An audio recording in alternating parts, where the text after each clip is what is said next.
types. In my previous video, we have introduced the concept of energy, that is kinetic energy, and we have already discussed about work energy theorem. Today, we are taking another form of mechanical energy, that is potential energy. First of all, how can we define this potential energy? Basically, potential energy of a body, it is defined as energy possessed by a body by virtue of its position or configuration of the body. That means here we have 2 points in relation to potential energy: energy due to change in position and energy due to change in configuration, that is leading to the concept of potential energy. It is basically of 2 types. First is gravitational potential energy, and second is elastic potential energy. So, in detail we will discuss elastic potential energy, but we will take the basic idea of this gravitational potential energy also. So, as you are familiar with the concept of gravitational potential energy. Now, it is the energy possessed by a body by virtue of its position above the ground. As if the body is raised to point B, height h from the reference level from the ground, so energy possessed by a body due to change its position, that it is raised above the reference level, above the ground, so it will have its potential energy, that is gravitational potential energy. So for it, let we are considering a body of mass m, it is raised to height h, that is taking to point B. So, if the body has to raise, so what should be the minimum force required? See, if a body is placed here, what is the force acting downward? That is force of gravitation of Earth. So, the minimum force required to lift this body upward, it should be equal to force, that is weight of the body. So that means what we have to apply, that force applied to overcome this gravitational force of attraction, that should be equal to mg. This should be the minimum force. So now work done. This work done should be F into h. Work done in moving a body that is raising to point B. So it will be mgh. So work done by applied force is mgh, right? Because applied force is acting upward. अगर हम इसको कहते हैं work done by gravitational force, see this is the main point. Gravitational force in raising body from A to B. ये किसी भी एक height तक अगर जब हम लेके जाते हैं, लेकिन work is done by gravitational force. Gravitational force लगेगा डाउनवर्ड, बॉडी की डिस्प्लेसमेंट होगी upward.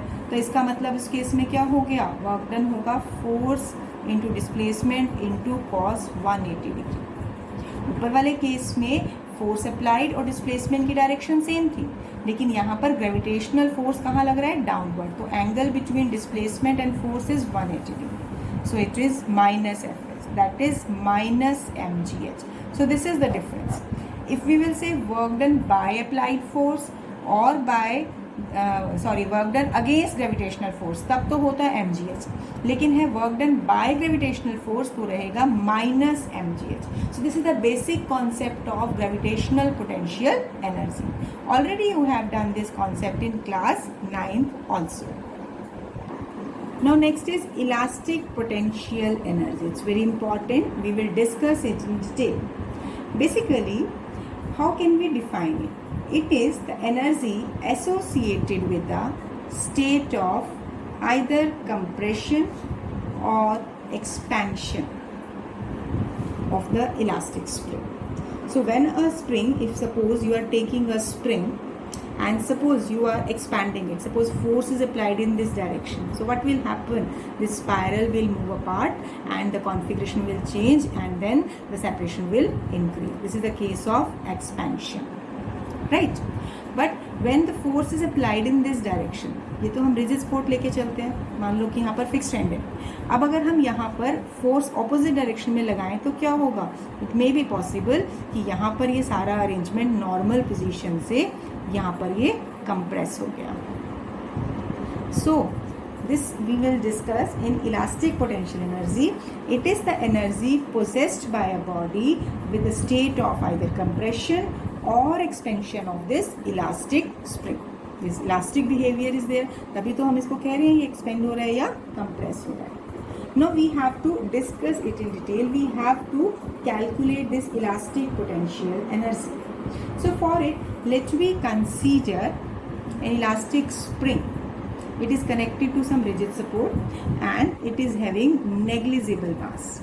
Mass we are ignoring, and here it is attached, its free end is attached to a point A. Right? Suppose any block is connected or it is a free end. Now when a spring, this spring is either compressed or elongated. What will happen? जैसे ही हमने उस force को हटाया तो ये अपने original state में आएगा. अगर आपके पास घर पे कोई भी टॉय स्प्रिंग होता है या किसी टॉयज में स्प्रिंग वाला अरेंजमेंट होता है तो आप क्या देखते हो कि स्प्रिंग को जब कंप्रेस करते हो या फिर वो एक्सटेंड होता है.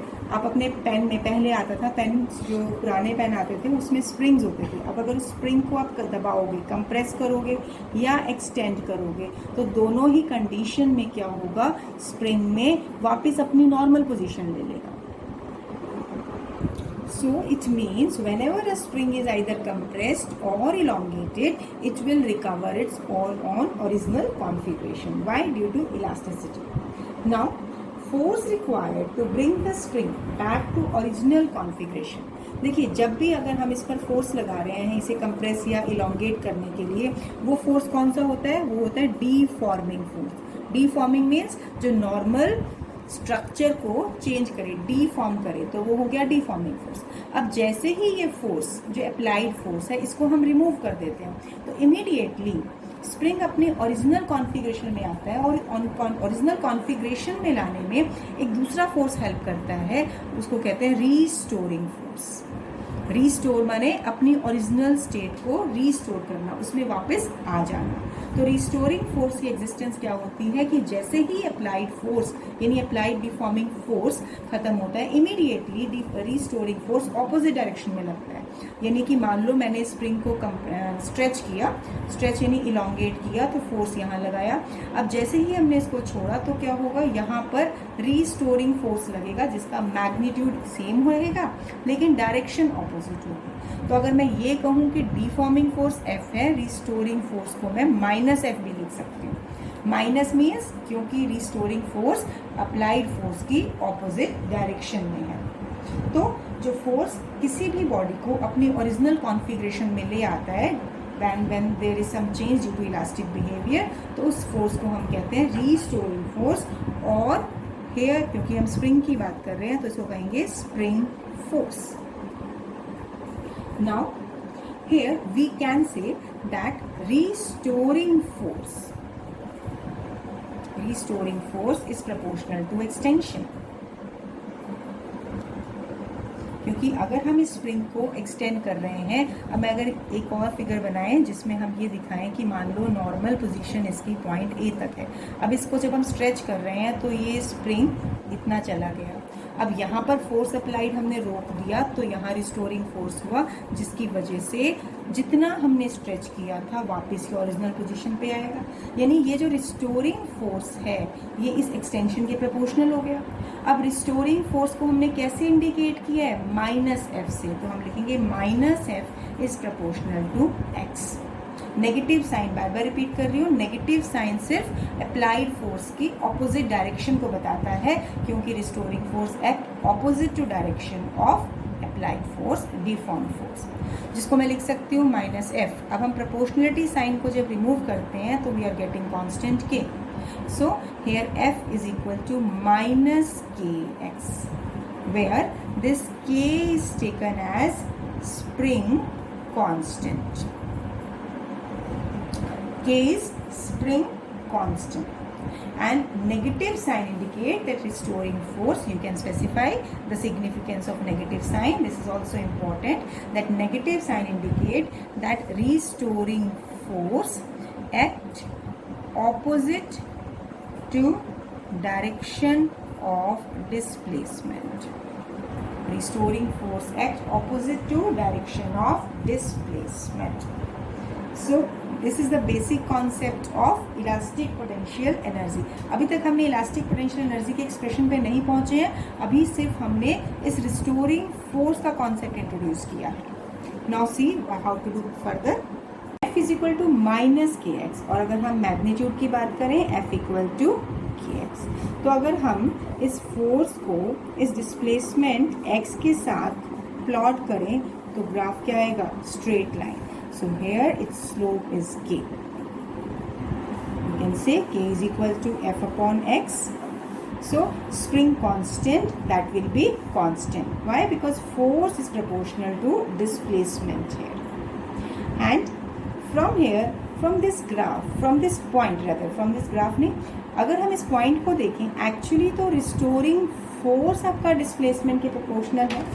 अब अगर मैं इस रिस्टोरिंग फोर्स को प्लॉट करूं डिस्प्लेसमेंट के साथ, इसका मतलब फोर्स नेगेटिव होना चाहिए ना. देखिए ऊपर वाले केस में इस ग्राफ में हमने सिंपली फोर्स और डिस्प्लेसमेंट का ग्राफ दिया है. इसमें हमने ये नहीं कहा कि हम नेगेटिव साइन ले रहे हैं या हम ये कह रहे हैं कि रिस्टोरिंग फोर्स की बात हो रही है. हमने ये कह सकते हैं कि सिर्फ मैग्नीट्यूड को प्लॉट कर दिया. लेकिन अगर एग्जैक्टली रिस्टोरिंग फोर्स और डिस्प्लेसमेंट को प्लॉट करना है तो आपका ग्राफ कुछ ऐसा आएगा, क्योंकि restoring force will be negative and displacement is positive, so it will lie in this fourth quadrant. तो आपका ग्राफ जो होगा इस तरीके से. So this is also correct because here we are taking exactly restoring force, that is negative force. Where sometimes you draw this graph also, but here we are taking only magnitude. ये ध्यान रखना है कि draw करते time आपसे कौन सा graph पूछा गया है. Now आफ्टर दिस अब एक और कंक्लूजन हम लेंगे. As we know k is equal to f upon x. तो यहाँ से k क्या हो गया? Inversely proportional to x. What does it mean? Greater the force constant then smaller will be the stretch और कंप्रेशन ऑफ द स्प्रिंग. यानी k की value जितनी ज़्यादा होगी उतना ही कंप्रेशन कम हो जाएगा, स्ट्रेचिंग कम हो जाएगी. What does it physically mean? It means that a spring with a greater value of this force constant, it is said to be stiffer. क्योंकि अगर किसी स्प्रिंग में ज़्यादा अच्छे से स्ट्रेचिंग या कंप्रेशन नहीं होता है, इसका मतलब वो हार्ड हो गया एक तरह से. हार्ड यानी उसकी क्वालिटी कैसे हो गई है? वो स्टिफर है. तो उस केस में k की वैल्यू अगर ज़्यादा है तो उस केस में स्टिफर होने से कंप्रेशन और इलोंगेशन इजीली नहीं हो पाएगा. Whereas if k is less तो ईजीली, तो उस केस में वो मटेरियल क्या हो जाएगा? सॉफ्ट हो जाएगा. वो स्प्रिंग सॉफ्ट होगा तो जिसके कॉरस्पॉन्डिंग वो ईजीली कंप्रेस या इलोंगेट हो पाता है. अब इसके बाद देखिए, now as we have taken that f equal to minus k x. अब अगर हम लें कि मान लो स्ट्रेचिंग या कंप्रेशन जो भी एक्सटेंशन के बारे में बात कर रहे हो वो यूनिट है, तो f equal to minus k. This implies k is equal to minus f. So from here we are defining this force constant, this spring constant. How? This force constant of a spring is numerically equal to force required to produce unit displacement in the spring. तो कई बार यहाँ से force constant को भी define करना आ जाता है. How can you define force constant? As force constant, it is numerically equal to the force required to produce unit displacement in the spring. अब आता है स्प्रिंग कांस्टेंट के फैक्टर्स. किस किस पर डिपेंड करता है? कौन से फैक्टर्स में वेरिएबिलिटी आ सकती है? अब it depends upon length of spring. Second आता है radius of spring.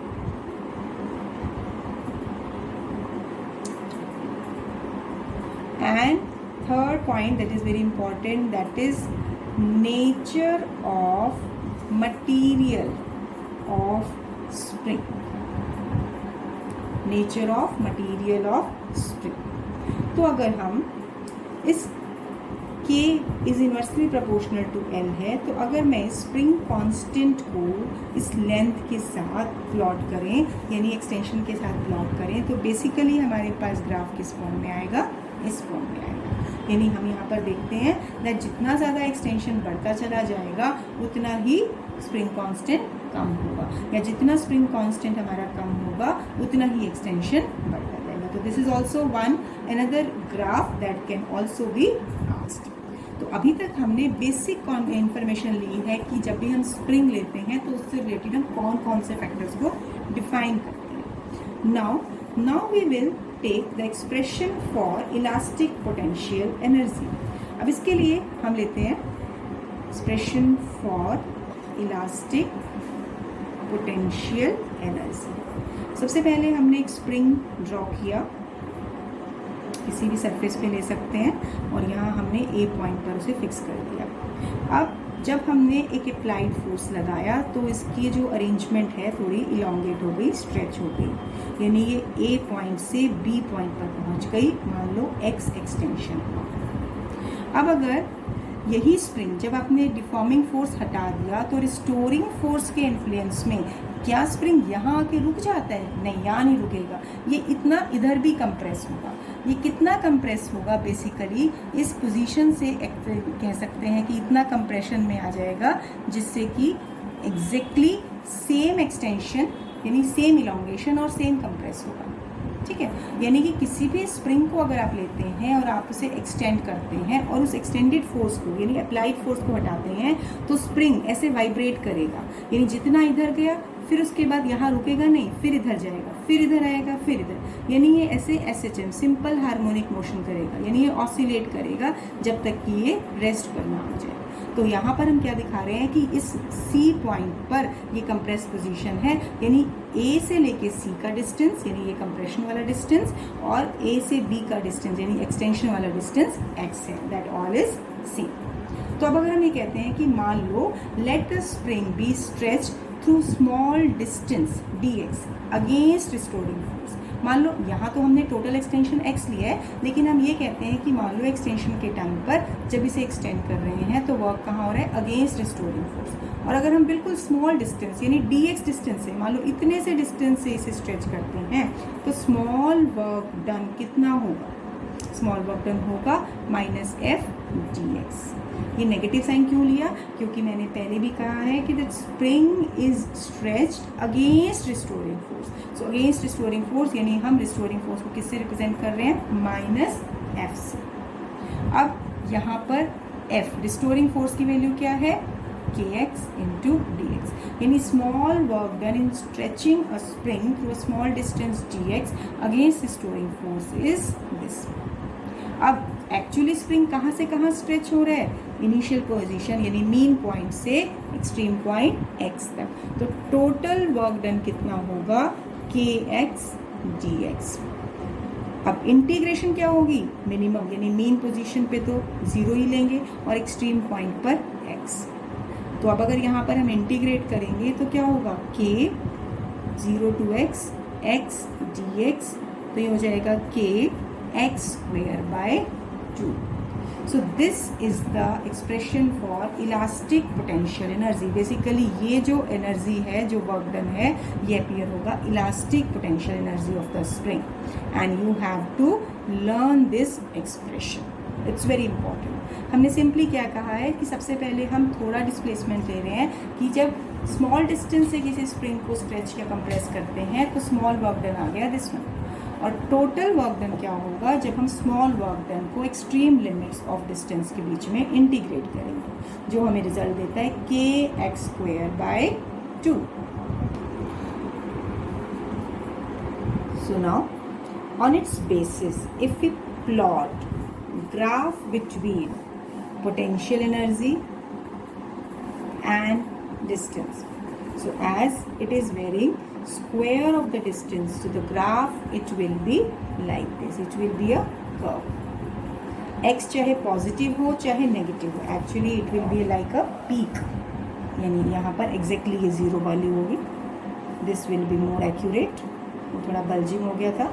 This is more accurate.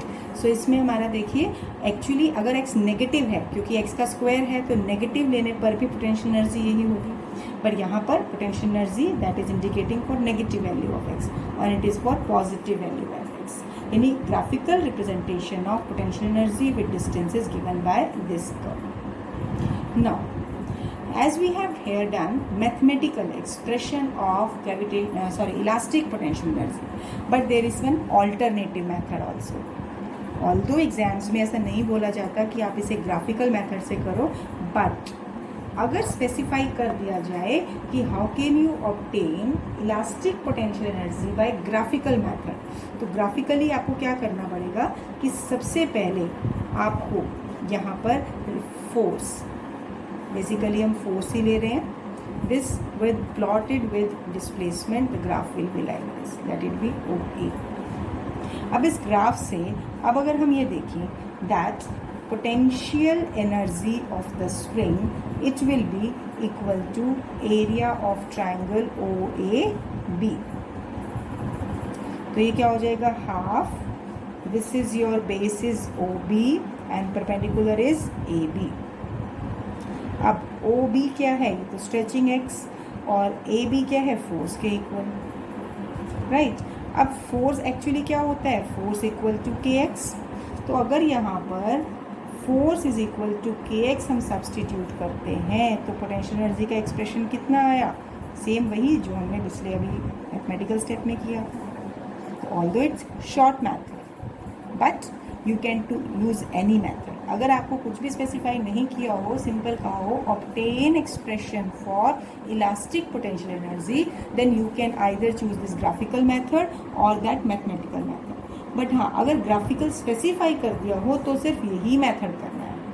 Be careful about it. So this is all about expression for elastic potential energy. Now after this we are discussing nature of potential energy, kinetic energy and total energy with distance for this elastic spring. See, as we have plotted the expression for the graph for potential energy. Potential energy का graph हमारे पास कैसे आया था, इस form में, for this elastic spring.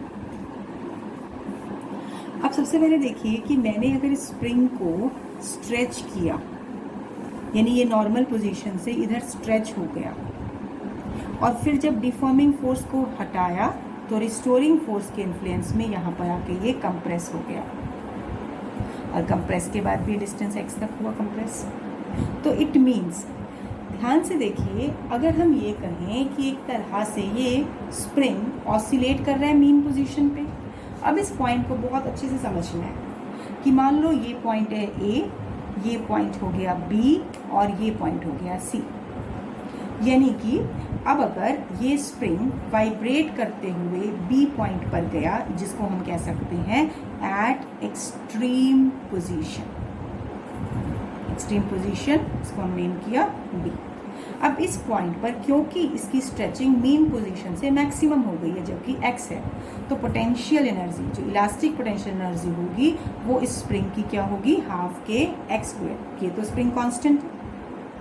हमने क्या कहा कि जब ये एक्सट्रीम पोजीशन पे पहुंचा तो इसकी पोटेंशियल एनर्जी मैक्सिमम होगी क्योंकि ये मीन पोजीशन से मैक्सिमम डिस्टेंस पे है.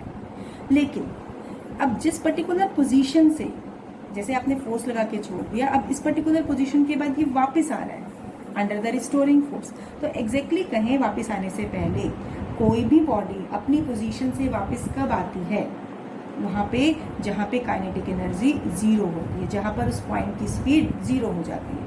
इस पॉइंट को समझने के लिए अगर हम फ्री फॉल वाला एग्जाम्पल देखें कि मान लो मैं ये कहूँ कि किसी बॉडी को मैं ऊपर लेके गई, बॉडी कितनी हाइट तक जाएगी, उस पर्टिकुलर हाइट पर कि जहाँ पर जाके वेलोसिटी जीरो हो जाएगी. जीरो होगी तभी तो वो नीचे आने लगेगी, तभी तो उसकी स्पीड बढ़ने लगेगी. यानी अगर वो इस रेफरेंस पॉइंट, इस मीन पॉइंट से वापस अब हाईएस्ट पॉइंट तक गया तो यहाँ इस पॉइंट पे जाते जाते इसकी स्पीड डिक्रीज होती है, और जिस पर्टिकुलर पॉइंट पे जाके स्पीड बिल्कुल जीरो हो गई उस पॉइंट से वापस आता है.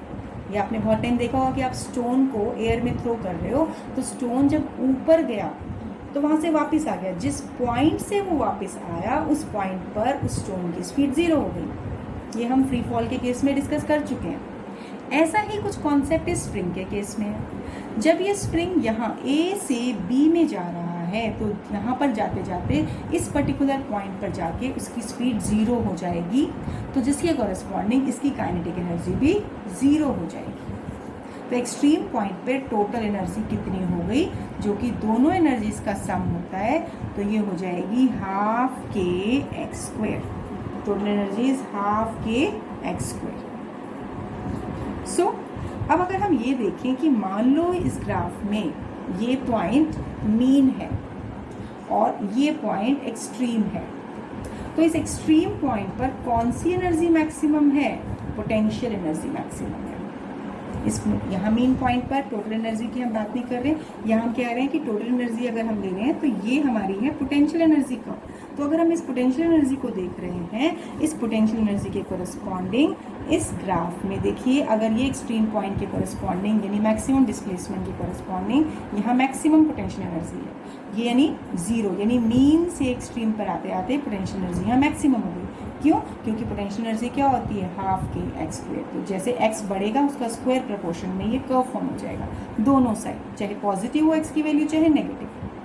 ठीक है, तो पोटेंशियल एनर्जी कर्व हो गया। अब इसी के कॉरस्पॉन्डिंग काइनेटिक एनर्जी, अब ग्राफ में देखिए काइनेटिक एनर्जी इस पॉइंट पर क्या है?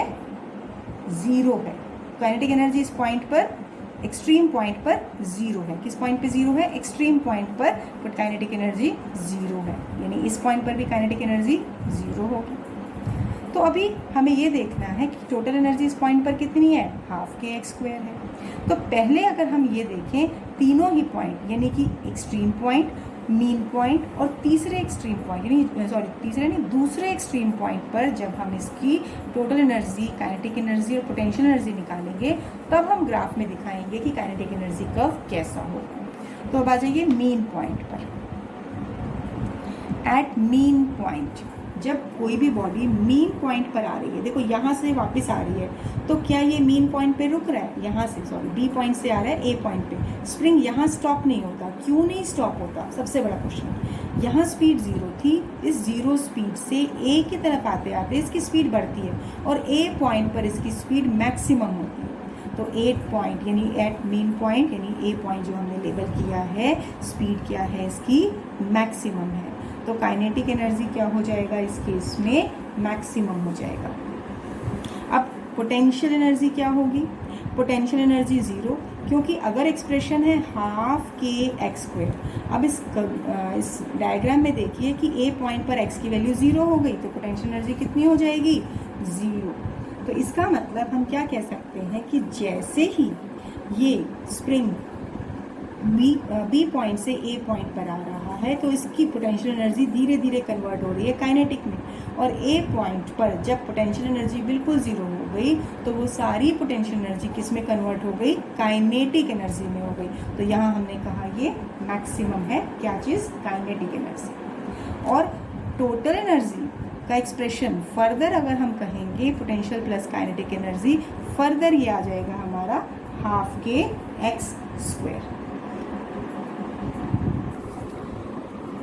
So actually the total energy at every instant will remain to be same, either in any of the intermediate point or at the extreme at the main point.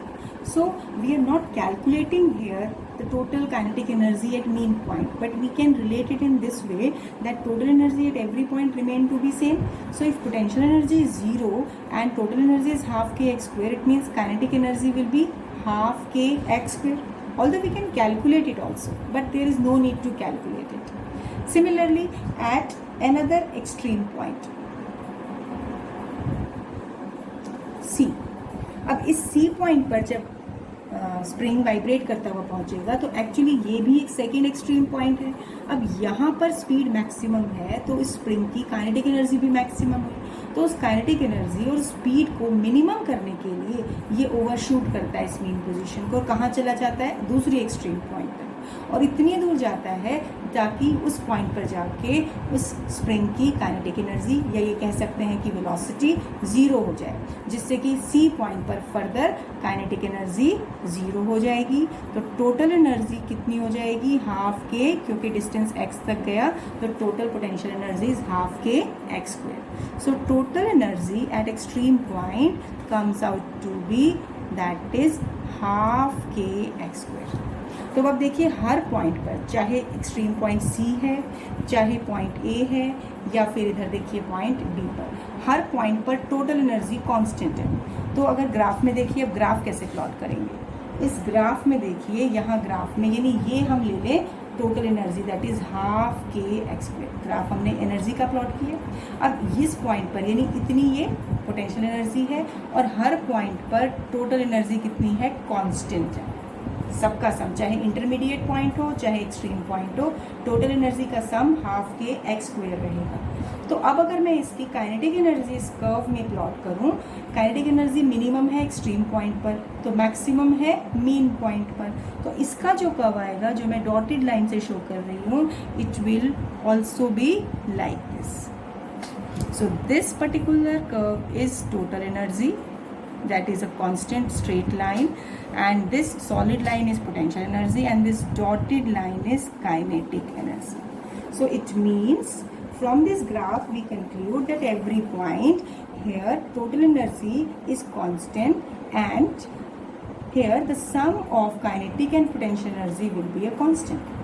At mean and extreme point you can say one form of energy get converted into another. That means at mean point entire potential energy get converted into kinetic energy. At extreme point entire kinetic energy get converted into potential energy. तो अगर हम ये कहें कि मान लो हमारे पास जितनी maximum kinetic energy है, यानी कि जो मीन पर काइनेटिक एनर्जी है वो किस में कन्वर्ट हो रही है, एक्सट्रीम पॉइंट पर उसकी मैक्सिमम पोटेंशियल एनर्जी में, यानी एक्स एम इंडिकेट करता है मैक्सिमम डिस्प्लेसमेंट, या इसको आप एक्स भी रख सकते हैं। तो अगर यहाँ पर आपको बोला जाए कि what will be the velocity, maximum velocity, so इसको ऑब्टेन करेंगे तो आप आएगा k अपॉन m और under root x m square है तो एक्स एम कर दो। So this is the velocity of an oscillating, of an vibrating spring in terms of spring constant. Sometimes this result can be used directly in numericals, or you must learn this equation कि total energy at every point remain to be same. That we will explain also in this conservation of energy. So that's all for today. Today we have taken very important topic, that is potential energy and elastic potential energy. So what you have to learn, you have to just learn how to find the expression of elastic potential energy, various graphs, factors on which spring constant depends, and nature of variation of potential energy, kinetic energy and total energy. So revise all the concepts thoroughly. If you have any doubt, you can ask anytime. Thank you. Have a nice day.